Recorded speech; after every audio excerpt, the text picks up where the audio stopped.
Rico Rodriguez was halfway through his third beer when he leaned across the table at Murphy's Pub and said, "Marcus, you gotta tell them about Tyler Pemberton." The guys from American Legion Post 47 were having our usual Thursday night gathering. 6 former Navy men who'd served our country and now worked the DC defense contractor circuit. "Which story?" I asked, though I knew exactly what Rico meant. "The one where some trust fund kid tried to screw you out of 95 grand and ended up destroying his daddy's company instead." Tom Bradley, who'd served with me on the USS Toledo, grinned and signaled the bartender for another round. "This I gotta hear. I'm Marcus Reed, by the way. 52 years old, 22 years Navy, graduated Annapolis in 2000. Spent most of my service on attack submarines doing signals intelligence work in places I still can't talk about. Got a Bronze Star for some operations in the Persian Gulf that'll stay classified until I'm dead. These days, I drive a Ford F-150 King Ranch and work in the defense contractor world, building encryption systems that keep American forces safe overseas." "All right," I said, settling back in the booth. "But you guys aren't going to believe how this kid managed to hand me a $50 million company just because he couldn't stand the thought of me getting a performance bonus." The whole thing started on a Tuesday morning. I was in the conference room at Ironclad Systems, briefing 3 Pentagon officials on our latest encryption protocol. Colonel Martinez from Army Cyber Command, Doctor, Patricia Wells from DARPA, and Commander Brooks from Naval Intelligence. Not exactly people you keep waiting. Tyler Pemberton didn't knock. The conference room door flew open like he owned the place, which, technically, his daddy did. This kid strutted in wearing a suit that probably cost more than most of these guys made in a month, looking like he'd just stepped off a yacht. "Dad needs to wrap this up," he announced, not even acknowledging our guests. "I have real business to discuss." Now, 22 years in the Navy teaches you to read situations fast. I'd handled classified briefings with admirals who could end careers with a nod. But this wasn't tactical incompetence. This was deliberate disrespect. Colonel Martinez slowly looked up from his notes. Dr. Wells stopped mid-sentence. Commander Brooks, who I'd actually served with briefly in Norfolk, just stared. These weren't junior analysts. They were decision-makers on a $350 million defense contract, and this pampered brat had just dismissed them like they were interrupting his lunch. "Gentlemen," I said, keeping my voice steady the way they teach you at the academy, "perhaps we could reschedule for tomorrow morning." After they left, stone-faced and clearly unimpressed, Tyler plopped into the head chair like he'd just conquered Europe. The silence stretched until he spoke. "Dad wants to see you in his office. Now." Rico chuckled and shook his head. Kid had no idea who he was messing with. None whatsoever, I agreed. See, Tyler was Richard Pemberton's son. Richard was the CEO, decent guy, former Army officer who understood how to treat people. But Tyler? 28 years old, Stanford MBA, never served a day in his life, and convinced he was smarter than everyone else in the room. The walk to Richard's corner office felt like a death march. Tyler strutted ahead, probably thinking he'd just pulled off some masterful power play. What he didn't know was that he'd just triggered something that would bring down their entire company. "You gotta understand," I told the guys, "I'd been at Ironclad for 17 years. Started there fresh out of the Navy when we were just 12 engineers in a converted warehouse. Back then, Admiral Benjamin Cross was still running things." Tom leaned forward. "I remember Admiral Cross. Good man, old school Navy." "The best," I agreed. Cross understood something Tyler never would, that the people who build the technology should control it, not the suits who inherit it. He'd seen what happened when bean counters took over defense contractors. Good people got shown the door to make quarterly numbers look better. About 10 years back, Admiral Cross had pulled me aside after a company barbecue. We ended up at his house, sitting on his back deck with a bottle of bourbon, talking about the future of the company. "Marcus," he'd said, "I'm writing something special into your contract. That annual bonus you earn, once it pays out, all intellectual property rights for our core encryption suite transfer to you, legally and permanently." I nearly choked on my bourbon. "Admiral, what are you talking about?" "Protection," he said simply. "For you, for the technology, for everything we've built. Board can't sell it, can't give it away, can't let some incompetent heir destroy it." At the time, I thought he was being paranoid. The company was solid, profitable, growing, but Admiral Cross had survived hostile takeovers and market crashes. He knew storms could come from anywhere. The clause was bulletproof, I explained to my Legion buddies. Cross had his old JAG lawyer write it. As long as I stayed employed, the company kept their crown jewels. But if they ever fired me after the bonus processed, they'd lose everything, Tom finished. Everything. That clause sat dormant for a decade. Every year I'd get my bonus, the IP rights would briefly transfer to me, then automatically revert when I showed up for work the next day. Clean, simple, legal. Admiral Cross called it insurance. But standing outside Richard's office that Tuesday, listening to raised voices through the oak door, I knew Tyler was about to change the game forever. Richard was fighting for his legacy. 6 months earlier, he'd announced a merger with Patterson Defense Systems, a $290 million deal that would make Ironclad the leading cybersecurity contractor on the East Coast. Problem was, that merger depended entirely on the encryption suite I'd built. See, the technology wasn't just software, I explained. It was a complete security architecture. Pentagon had been using our stuff for everything from drone communications to submarine fleet coordination. You can't just replace that overnight. The door opened. Richard looked like he'd aged 5 years in the past month. Tyler bounced in behind me, practically vibrating with excitement. "Marcus," Richard said, not bothering with pleasantries, "we're making some organizational changes." Tyler stepped forward like he was accepting an Academy Award.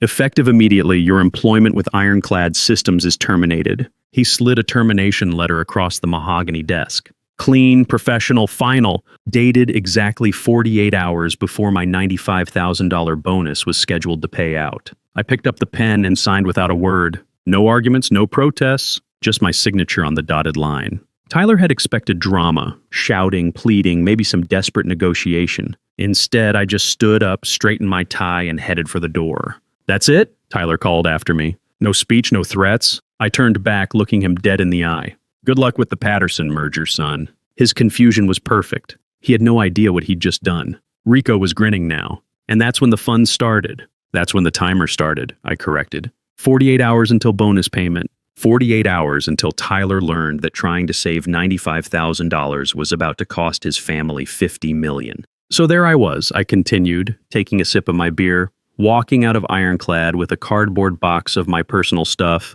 escorted by HR like I was some kind of security risk. 22 years protecting classified submarine communications, and now I'm being walked to the door by a 20-something HR girl who probably couldn't find Norfolk on a map. Tom Bradley laughed. "Man, I've been there. Nothing worse than the perp walk when you know you've done nothing wrong." "But here's the thing," I said. The moment I got home, my phone started buzzing like a submarine sonar during a torpedo run. I'd barely gotten my F-150 parked in my apartment complex when Rico himself called. "Marcus, what the hell happened over there?" Word's already spreading through the network that some punk kid fired you right before the Patterson deal. That's the thing about the Navy community in DC. We're tight. When someone with my clearance level and track record suddenly becomes available, every defense contractor within 50 miles knows about it before the ink's dry on the termination papers. Just Tyler being Tyler, I'd told Rico. Nothing I can't handle. "Brother, you built half the encryption systems the fleet runs on. If you're available, I've got 3 projects at Northrop that could use your expertise. Still got your TS/SCI clearance? Current through next year." That was call number 1. Before I could even crack open a Budweiser, Tom Bradley was on the line from his consulting firm. "Marcus, heard you got the boot. Tyler Pemberton lose his mind?" His son made the call. "Tyler? That preppy little snake? Hell, Marcus, he couldn't find his way out of a paper bag with a map and a GPS unit. What's Richard thinking?" I was starting to realize something Tyler hadn't counted on. In 24 hours, I'd already had 3 job offers from major defense contractors. The kid thought he was destroying my career. Instead, he'd just advertised to the entire industry that Marcus Reed was available. But the call that really mattered came while I was heating up leftover pizza. "Marcus Reed, speaking. This is Doug Patterson with Patterson Defense Systems. We need to talk." Now, Doug was smart money. His company had been circling Ironclad for 2 years, waiting for the right moment to make their move. His voice was tight, controlled, like a submarine captain who'd just detected an unknown contact. "My legal team just flagged something in the merger documents," Doug continued. "There's a personnel clause that names you specifically as essential to the technology transfer. Says if you're not with Ironclad at closing, we have the right to walk away." I sat down at my kitchen table, looking at the countdown timer I'd built on my computer. 47 hours, 23 minutes, and 14 seconds until bonus payment. "That's interesting, Doug. Marcus, I'm going to ask you straight. Are you still employed by Ironclad?" As of 4 o'clock this afternoon, no. The pause stretched long enough for me to grab my bottle of Woodford Reserve, the good stuff Angela had given me for my birthday. My daughter was a junior at Georgetown, studying international relations, Dean's List every semester. That $95,000 bonus wasn't just money to me. It was her spring semester tuition and the final payment on my divorce settlement with Linda. Jesus, Doug finally said. Do they know about the clause? I doubt it. Tyler never read the contracts. Kid's the type who skims executive summaries and lets lawyers handle the details. Marcus, what would it take to bring you on board with Patterson directly? I watched the timer count down another minute. Let me think about it, Doug. Things might be changing in the next day or two. What kind of changes? The kind that make this conversation a lot more interesting. Rico was shaking his head. You didn't tell him about Admiral Cross's clause? Not yet. I wanted to see how desperate they'd get first. The next morning brought news alerts on my phone. Ironclad's stock down 8% on merger uncertainty. Some analyst had caught wind of personnel changes and started asking uncomfortable questions about the technology transfer. By the time I finished my morning coffee, Tyler was calling. His voice had lost all its swagger from the day before. Marcus, we need to talk. I'm listening. There seems to be some confusion about your termination. Maybe we were too hasty. I almost laughed out loud. Confusion. Like accidentally firing your chief architect was just a clerical error. What kind of confusion, Tyler? Patterson's lawyers are asking questions about some clause in the merger documents, about your role in the technology transfer. Ah, I said, taking another sip of coffee. Section 12, subsection 4. Personnel continuity requirements. You know about it? Tyler, I helped write that clause. Patterson insisted on it during negotiations. They wanted assurance that key technical personnel would remain through the integration period. The silence on the other end was beautiful. I could practically hear the wheels turning in his head, trying to figure out how he'd missed something so important. Look, Marcus, maybe we can work something out. Reinstatement, back pay, maybe even a retention bonus. I'm not coming back, Tyler. What do you mean you're not coming back? Marcus, this is your life's work. This is your company. No, I said quietly. This was my company. Now it's just another place where people make bad decisions. I hung up and called my daughter. Hey, Dad. Angela's voice was bright, cheerful. How's work? Funny you should ask, sweetheart. I just became unemployed. What, Dad? What happened? I told her the story, keeping it simple. Tyler had made a power play, fired me right before my bonus, and now the whole company was in chaos. That's terrible, Dad. Are you going to be okay? What about my tuition? And that's when it really hit me. Tyler hadn't just tried to humiliate me. He'd tried to mess with my daughter's future. Angela had worked her tail off to get into Georgetown. She had dreams of working in international relations, maybe even the State Department someday. Don't worry about tuition, kiddo. Dad's got it handled. And Angela, I'm proud of you. Not just your grades, but the way you've handled everything with the divorce, with me being deployed so much when you were younger. You turned out better than your old man deserved. Dad, don't say that. You taught me about integrity, about doing the right thing even when it's hard. After I hung up, I sat back and thought about those words. Integrity. Admiral Cross had built that clause to protect integrity. The integrity of the technology, the company, the people who did the real work. Tom leaned forward. So what happened next? Tyler started panicking. By afternoon, the calls were coming every hour. Richard Pemberton himself sounding desperate.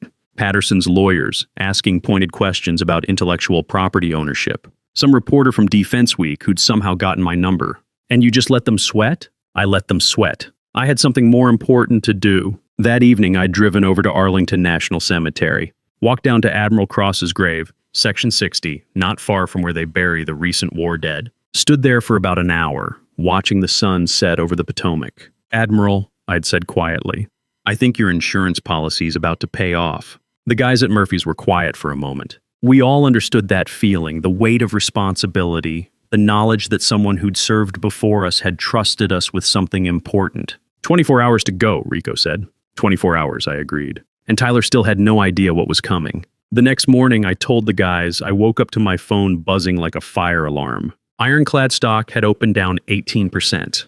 The financial press was having a field day with the story. Tom whistled low. 18%? That's blood in the water. And the sharks were circling. Patterson Defense had announced they were reviewing certain aspects of the pending merger. Translation, they were getting ready to walk. I'd ignored most of the calls and gone for my usual 5-mile run through Arlington, past the Pentagon, past the memorials, past all the places that reminded me why the work mattered. The encryption systems I'd built weren't just software, they protected American lives. Navy ships in the South China Sea, Army units in Syria, Air Force drones over Afghanistan. When I got back, there was a black sedan parked outside my apartment building. Richard Pemberton sat in the back seat, looking like he'd aged a decade overnight. "Marcus," he said as I approached, still in my running gear. "Please, 5 minutes." I got in the car. Richard had always been straight with me, even when his son was being an idiot. Military guys understand chains of command and personal accountability. "My son made a mistake," he said without preamble. "A catastrophic, career-ending mistake. Richard, I've got nothing against you personally. You've always treated me fair." But Tyler crossed a line. "He's young, stupid, arrogant." Richard rubbed his face with both hands. "But Marcus, this company employs 400 people. Good people, engineers, technicians, support staff. People with mortgages and kids in college." I studied his face. The desperation was real. Richard had built this company from what Admiral Cross left behind, and now he was watching his son tear it apart. "What exactly are you asking me to do, Richard? Come back, work with us. Help us get through this merger. Name your terms, salary, equity, whatever you want. Tyler will be reassigned. Permanently." I checked my watch. 6 hours, 14 minutes until bonus payment. "Richard, in about 6 hours, none of this is going to matter. Not the merger, not the stock price, not Tyler's future. The game's about to change completely." "What are you talking about?" "Ask Admiral Cross's old lawyer. Check the contracts from 2014. Read Section 9 of my employment agreement." His face went pale. Richard was sharp enough to know that when someone mentions a specific contract section, it's not good news. "Marcus, what's in Section 9? The reason Tyler should have fired me in January, not October." I got out of the car and headed upstairs. Behind me, Richard was already on his phone, probably calling every lawyer in the building. The guys at Murphy's were hanging on every word now. Even the bartender had stopped pretending to clean glasses and was listening in. 4 hours later, I continued. My phone rang. Unknown number. It had been Sandra Kim, Ironclad's general counsel. Professional, controlled, but I could hear the panic underneath. "Mr. Reed, we need to discuss Section 9 of your employment contract." "I'm listening." "According to our records, you have a performance bonus scheduled for payment in approximately 2 hours. And according to Section 9, payment of that bonus triggers a transfer of intellectual property rights for the core encryption suite." "That's correct." The pause stretched long enough for me to pour myself 3 fingers of Woodford Reserve. "Mr. Reed, are you willing to negotiate?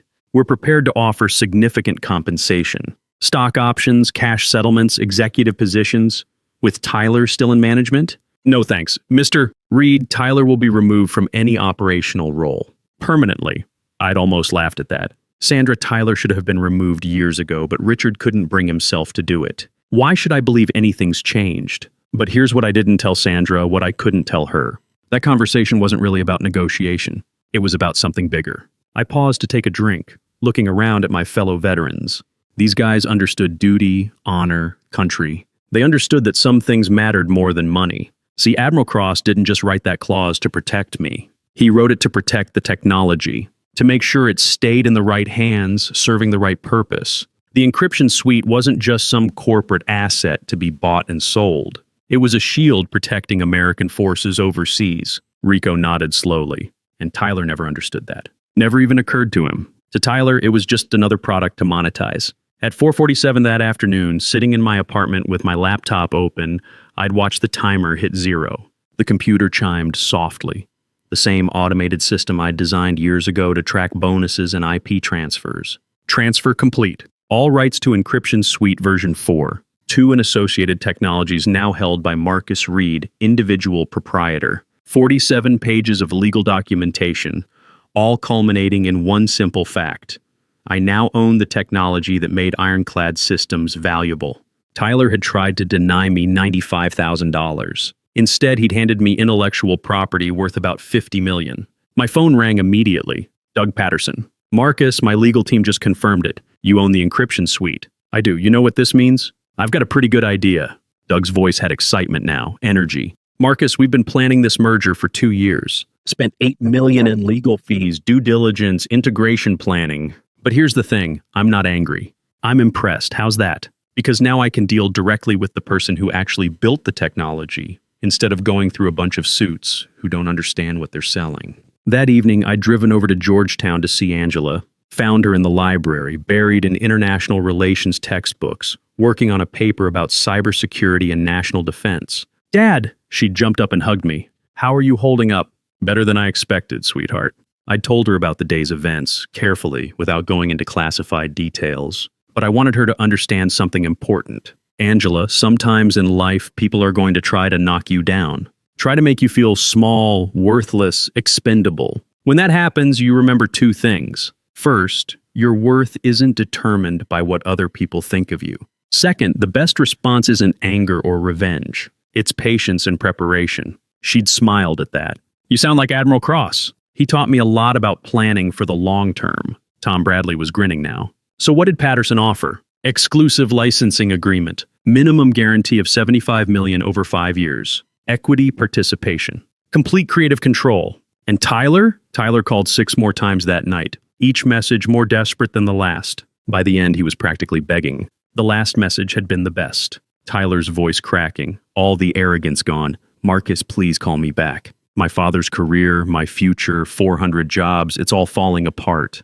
We can fix this. We can make this right, but some things can't be fixed. Some mistakes have consequences that go beyond apologies and settlements. The next morning, I told the guys the news broke like a tsunami. Defense contractor acquires encryption technology in direct deal, bypasses merger. The headline was trending across every business outlet by 9 a.m. I'd been up since dawn, fielding calls from reporters, investors, and competitors who wanted to know how a $50 million technology transfer had happened overnight. Stock opened down 43%, I told the guys at Murphy's. Trading was halted twice in the first hour. Rico was shaking his head. Tyler must have been losing his mind. Tyler was about to learn what happens when you mess with the wrong veteran. The press conference was scheduled for noon. Richard Pemberton, standing behind a podium in Ironclad's corporate headquarters, looking like a general who'd just lost his entire command. The words he had to say were probably the hardest of his career. Yesterday, Ironclad Systems lost the rights to our core encryption technology due to a personnel decision made by my son, Tyler Pemberton. This decision was made without board approval and without understanding the contractual implications. I'd watched it live from my new corner office at Patterson Defense Systems. Bigger than my old one, better view of the Potomac, and filled with engineers who actually wanted to be there.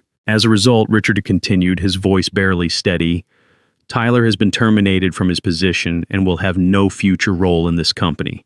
I want to publicly apologize to Marcus Reed, whose termination was unjustified and has caused irreparable harm to our company and our shareholders. Mr. Reed served Ironclad with distinction for 17 years and deserved far better treatment. Tyler wasn't at the press conference. Word around the industry was that security had escorted him from the building that morning, his company credit cards canceled, his access revoked. Some trust fund kid finally learned that daddy's name only protects you so far. What happened to Tyler after that? Tom asked.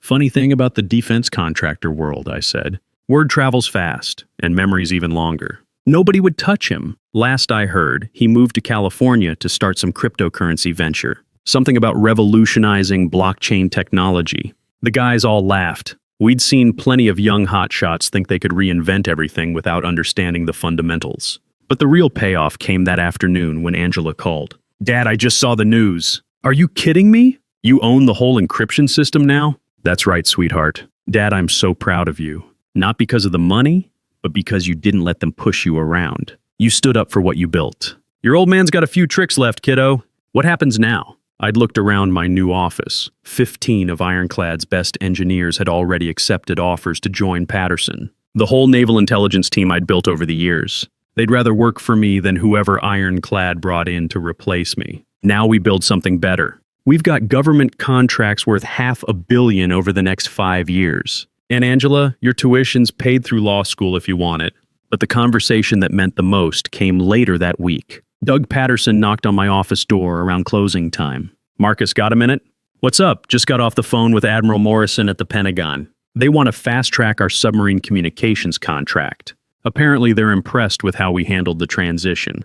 That felt better than the money, better than the equity, better than watching Tyler's world collapse. Knowing that the work still mattered, that American forces would still have the best encryption technology in the world. There's something else, Doug continued. The Admiral wants to establish a scholarship program. Military families, kids whose parents served. He wants you to help run it. I thought about Admiral Cross, about the values he tried to protect, about Angela working late in that Georgetown library, pursuing her dreams because her father had been willing to serve his country. I'd be honored. Tom raised his beer. So what's the moral of the story, Marcus? I thought about that for a moment. About Tyler probably sitting in some Silicon Valley coffee shop right now trying to convince investors that his blockchain idea would change the world. About Richard sailing around Martha's Vineyard, wondering where he went wrong as a father. About the 400 ironclad employees who'd found new jobs because companies like Patterson needed good people. The moral? Read your contracts. Know your worth. And remember that the people who try to diminish you usually end up diminishing themselves. And, Rico prompted, and sometimes losing your job is the best thing that ever happened to you. 3 months later, Ironclad filed for bankruptcy. The remaining patents were sold off to pay creditors. Richard retired quietly to his house on the vineyard. The engineers who'd joined Patterson were building the next generation of defense encryption technology. But the story doesn't end there. Last month, I got a call from a young Navy lieutenant fresh out of the academy working on submarine communications at Norfolk. His name was Alex Morrison, Admiral Morrison's grandson. "Mr. Reed, I'm starting my transition to civilian life next year. I've heard about what you're building at Patterson. Any chance you might have room for another submarine guy?" "Lieutenant, there's always room for good people who understand the mission. That's the thing about military values. They don't retire when you take off the uniform. Honor, duty, service to something bigger than yourself. Admiral Cross understood that.